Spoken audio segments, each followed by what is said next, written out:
Welcome aboard the all-new Knysna 550.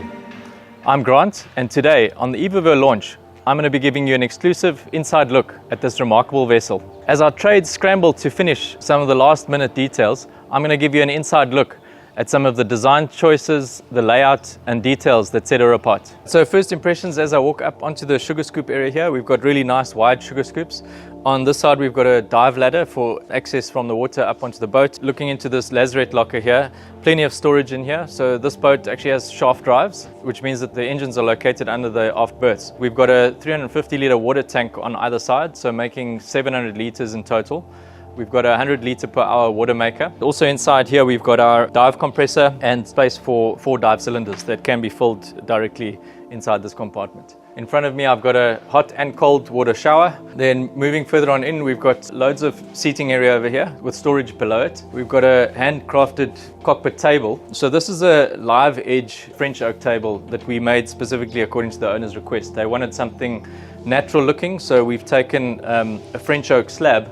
We've actually machined it down to get rid of the weight. We've preserved the live edge and joined the boards to make it look like a solid slab, but without the weight. Moving on further into the cockpit area here, this was also a request from the owner, is to add a sort of outside wash-up area.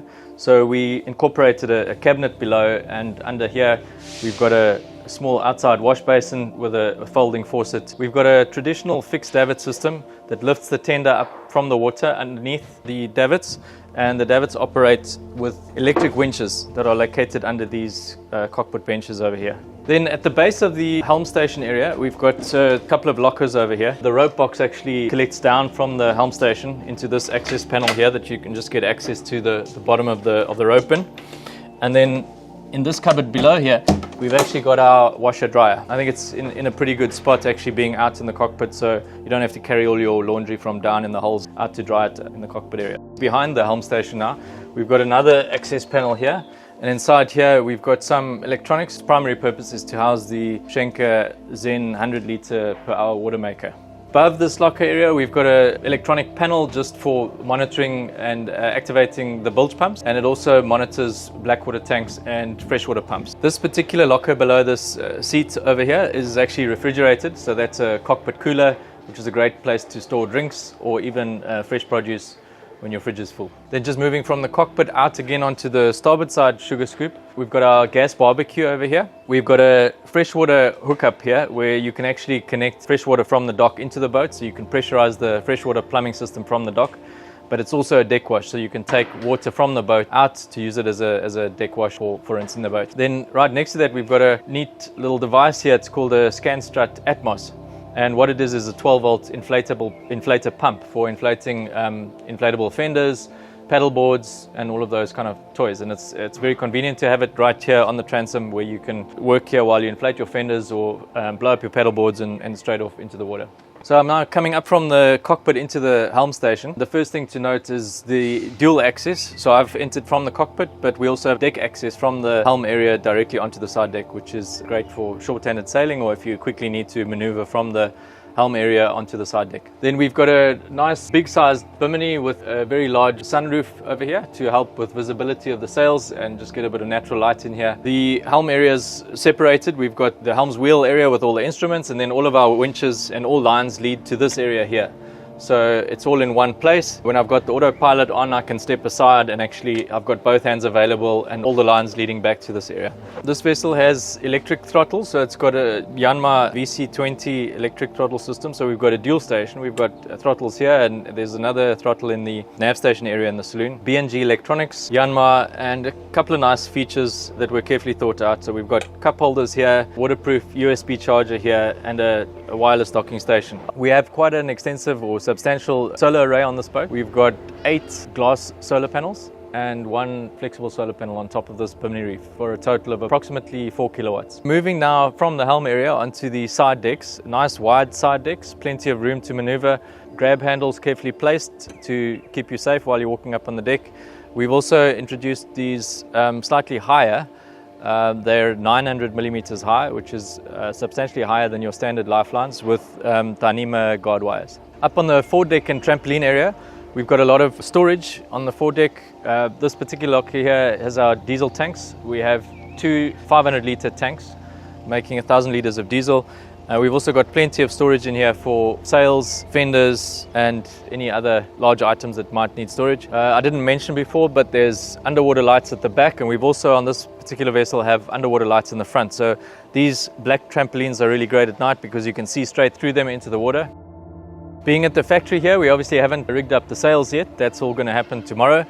But just to quickly talk about the sail wardrobe, so we've got a 124 square meter mainsail. We've got a very nice large overlapping genoa, which is 73 square meters. And then the rest of the sail wardrobe can be customized according to the owner's requirements. On this specific vessel, we've got a furling Jenica, which is operated from an electric furler on the end of the longeron. The Genoa, by the way, also has an electric furler. So we've got two foresail furlers, both electric. And then we also, on this specific vessel, have a trade wind sail, which is a reasonably new sail introduced by North. All right, coming into the saloon area now, very nice, spacious area, warm, inviting feel. We've got a very nicely upholstered settee area that can convert into a lounging daybed. This table is on gas adjustable pedestals, so this can drop down. Turning our attention over to the galley, we've got a U-shaped galley, which is really nice when you're underway because you can wedge yourself in and lots to hold on to. Plenty of appliances, anything you'd expect in a well-appointed kitchen. We've got loads of refrigeration on this boat. As I pointed out earlier, we've got the cockpit cooler at the back. On this side over here, we've got a drinks or wine cooler.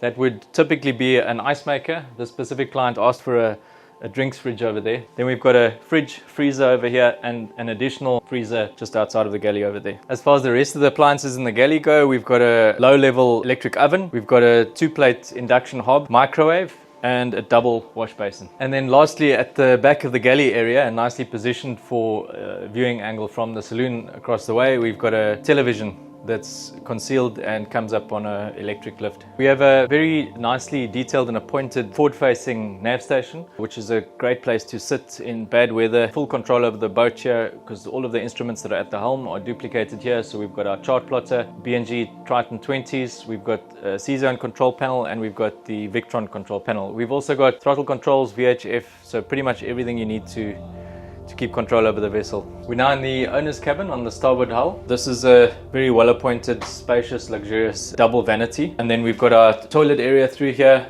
and a very nice, spacious shower with the access leading up into the forepeak where you can store things. We've got our black water tanks through there.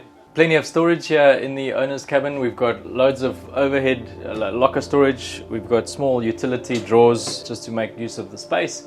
We've got large ventilated hanging locker areas. Inside here we also have access down below the settee. So through this hanging locker there's also access if you need to get into the electronics area.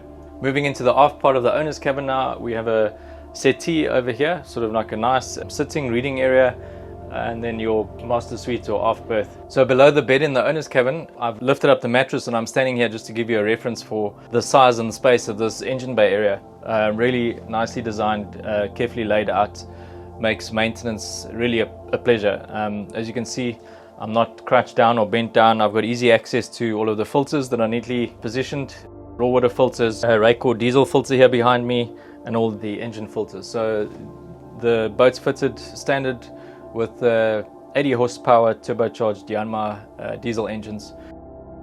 Just a quick word about the electronics on the boat. So from a power storage point of view, we have a nice substantially sized lithium-ion bank. We've got 6 times 300 amp hours, so for a total of 1,800 amp hours or 45 kilowatt hours of battery storage. As far as power generation is concerned, as I mentioned, we've got solar panels on the roof. We've got a 9.5 kilowatt generator, and we've also got secondary alternators on the engines. For AC power on the boat, we have 2 times 5 kilowatt inverters for a total of 10 kilowatts in parallel to supply all the AC loads on the boat. We're now in the port aft guest suite. We've got a queen size bed here, tastefully upholstered headboard, overhead locker storage. We've got a self-contained air conditioner unit in each cabin. Again, hanging locker space, nicely ventilated, and loads of other storage areas. Moving out of the port aft guest suite, we've got our midship head through here. This is actually a custom layout requested by the owner. They wanted to reduce the number of heads from a maintenance point of view on the boat, so we decided to change the layout for them. So this head here actually services both of these guest cabins, and then instead of having an ensuite in the front, we've got a workshop. This is the port side forward guest cabin now. So as you can see, the berth is now rotated athwartship, so we're sleeping now up on the bridge deck, and there's steps to climb up to the berth there, grab handles to make easy access. Once again, outboard locker storage, overhead lockers and ventilated hanging locker space. As I mentioned earlier, both of the cabins on the port side are sharing the midship head, whereas this would have been the ensuite. The owners now converted or asked us to convert this into a small workshop area. So in the front here I've got a storage and workshop area. We did still preserve a wash basin in here, so the occupants of this cabin do still have a wash basin and an overhead vanity, but they would utilize the midship head. And that's our new Knysna 550. We'll be sharing some more content on our website and social platforms as she heads down to the water and begins her period of sea trials. If you'd like to know more, please contact us via our website, reach out directly, or get in contact with one of our global brokers.